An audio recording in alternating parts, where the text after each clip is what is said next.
반가워요 여러분, 고프로 연구가 밥아저씨예요. 썸네일을 클릭하고 들어와서 알겠지만 오늘은 고프로를 이용해 실내 스튜디오 촬영을 해볼 거예요. 이전 영상에서 고프로의 저조도 화질을 까는 컨텐츠도 만들었었는데 왜 조도가 높지 않은 실내에서 굳이 이런 시도를 하냐고요? 그건 내 돈 51만 8천 원이 들어갔기 때문이에요. 전 이 돈 본전 뽑기 위해 고프로를 최대치로 활용하기 위해 계속 연구할 거예요.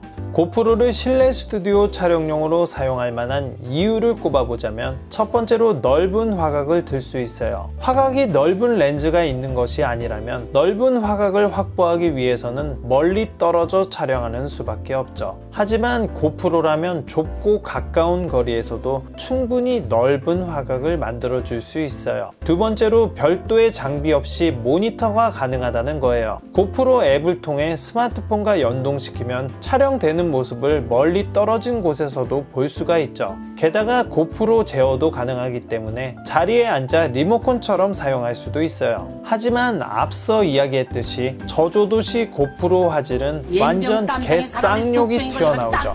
그래서 오늘은 고프로로 실내 스튜디오 촬영 시 최고의 세팅을 찾기 위해 저조도 화질에 영향을 주는 여러가지 요소들을 비교해보고 최적의 조합을 찾아보도록 하겠어요. 단 공통적으로 사용한 조건은 첫 번째, 외부 조명을 사용하면 고프로만으로 최적의 조합을 찾는 의미가 줄어드는 것 같아 형광등만 이용해 촬영했습니다. 두 번째, 색 보정이 용이하도록 다이나믹 레인지를 어느 정도 좁혀 놓은 플랫 모드로 촬영했어요. 어차피 나중에 보정을 좀 해줘야 쓸만해지기 때문이에요. 세 번째, 고프로 손떨방은 화각을 줄여서 화면 안정화를 시키는 방식이기 때문에 동일하게 손떨방 모드를 오프로 놓고 촬영했어요. 그럼 바로 시작해 볼게요.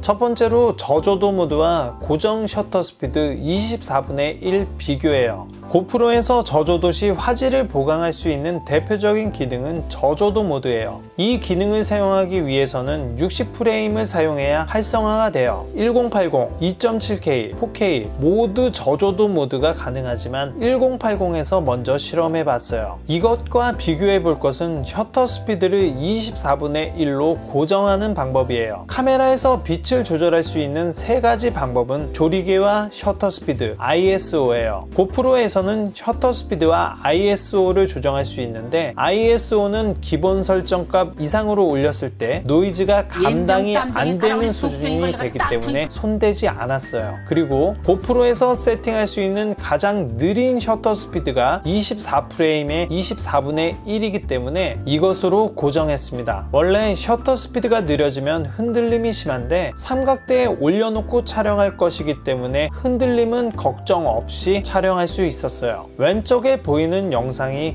저조도 모드고 오른쪽이 셔터 스피드 24분의 1 고정이에요. 첫 번째 보시는 영상이 저조도 모드, 두 번째 영상이 셔터 스피드 24분의 1 고정이에요. 여러분은 눈에 띄는 차이가 느껴지나요? 2.7K에서 두 가지 모드를 비교했습니다. 모니터가 아닌 모바일로 보시는 분들은 아마도 큰 차이를 못 느끼실 수도 있을 겁니다. 하지만 이것을 300% 확대해 보면 셔터 스피드를 24분의 1로 고정했을 때가 노이즈가 덜한 것을 알 수 있습니다. 완전 깨끗한 화질이라고 볼 수는 없지만 저조도 모드보다는 셔터 스피드 24분의 1로 고정한 것이 화질이 더 낮다는 것을 알 수 있습니다. 두 번째는 1080일 때와 4K일 때 화질 비교예요. 원래 아저씨는 고프로를 2.7K로 가장 많이 사용해요. 1080은 화면 크기를 조정 못하는 것이 좀 아쉽고 4K는 용량을 너무 많이 차지하기 때문이에요. 하지만 이게 단순히 해상도, 즉 영상 크기만 차이 나는 것일지 아니면 4K로 촬영해 1080으로 압축하는 것이 더 좋은 화질을 낼지 비교해 본 적은 없었죠. 그래서 고프로가 지원하는 해상도 중 가장 높은 것과 낮은 것 두 개를 비교해 봤어요. 왼쪽은 4K로 촬영 후 1080으로 줄인 영상이고 오른쪽은 그냥 1080으로 촬영한 영상이에요. 첫 번째는 4K 촬영 후 1080으로 줄인 영상, 두 번째는 1080으로 촬영 후 손대지 않은 영상. 여러분은 어떤 영상이 더 좋게 느껴지나요? 아저씨는 4K로 촬영한 것이 더 좋다고 느껴져요. 영상 주변부를 보면 노이즈와 영상이 지글거리는 것이 4K를 압축한 것이 훨씬 덜한 것을 알 수 있어요.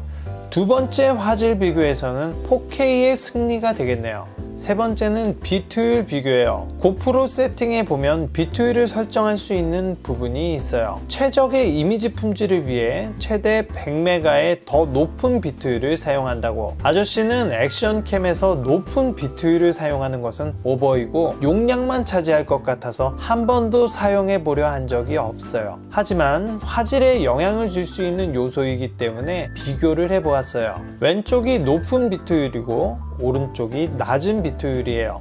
첫 번째가 높은 비트율, 두 번째가 낮은 비트율. 차이가 느껴지시나요? 아저씨가 보기에는 영상 자체가 노이즈가 많고 또렷하지 않은 영상인데다 비트율에 따른 차이가 유의미한 것 같지는 않아요.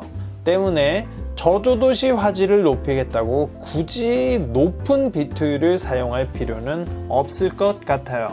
자, 그럼 고프로로 실내 스튜디오 촬영 시 긍정적인 변화를 가져왔던 셔터 스피드 24분의 1 고정 4K를 적용시키면 지금 보시는 이 화면 정도가 나옵니다. 여기에 화질의 아쉬움을 덜어줄 색 보정을 더하면 이 정도 느낌이 됩니다.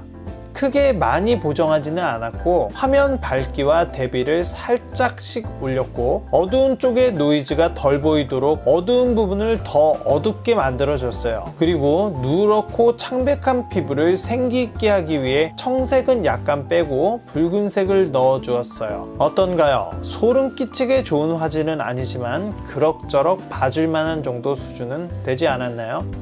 원래 유튜브는 영상보다 컨텐츠가 중요하고 영상 화질보다는 목소리가 중요하다고. 이 새끼한테 입만 벌리면 거짓말이 자동으로 나와.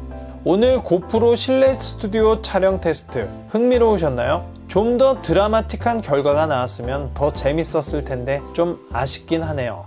앞으로도 고프로 만렙 찍기 프로젝트는 계속됩니다. 제 돈은 소중하니까요. 오늘 영상이 재밌으셨다면 구독과 좋아요 그리고 알림 설정까지 부탁드릴게요. 지금까지 고프로 연구가 밥아저씨 그리고